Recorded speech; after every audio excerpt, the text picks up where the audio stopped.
અમરેલી લોકસભાની બેઠકને લઈને અમરેલી જિલ્લાના સાવરકુંડલા ખાતે પૂર્વ કેબિનેટ મંત્રી અને અમરેલીના પ્રભારી ભૂપેન્દ્રસિંહ ચુડાસમાએ જિલ્લા પંચાયત, તાલુકા પંચાયત, નગરપાલિકાના ચૂંટાયેલા જનપ્રતિનિધિઓ સાથે પરામર્શ બેઠક યોજી હતી અને વિવિધ બાબતે ચર્ચા વિચારણા કરી હતી। આ બેઠકમાં અમરેલીના પૂર્વ પ્રભારી અને મંત્રી હકુભાઈ જાડેજા, ધારાસભ્ય મહેશ કસવાલા, જિલ્લા ભાજપના પ્રમુખ રાજેશ કાબરિયા સહિત જિલ્લા ભાજપના હોદ્દેદારો ઉપસ્થિત રહ્યા હતા।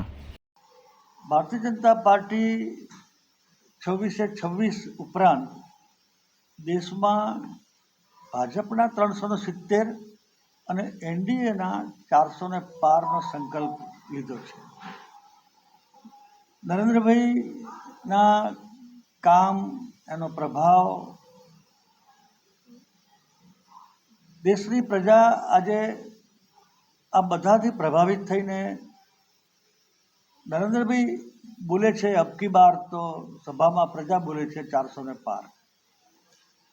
એનું કારણ દરેક વ્યક્તિને લાભ મળ્યો છે, જીવન ધોરણ ઊંચું આવ્યું છે, ભૂતકાળમાં નહોતા મળેલા લાભો ભાજપની સરકારે કેન્દ્રમાં અને રાજ્યમાં આપ્યા છે।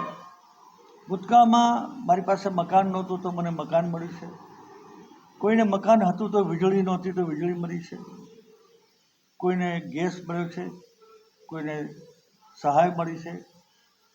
આ પ્રકારે 150થી વધારે આવી નાની મોટી સહાયોથી પ્રજા પ્રભાવિત છે।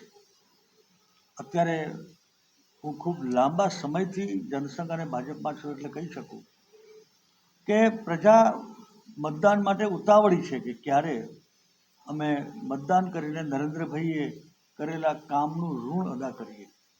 હું આત્મવિશ્વાસથી કહું છું કે ગુજરાતના આગેવાન તરીકે કહું છું કે અમે 26/26 બેઠક, માનનીય અધ્યક્ષશ્રીએ કહ્યું છે કે પ્રત્યેક બેઠક 5 લાખની લીડથી જીતવાની છે।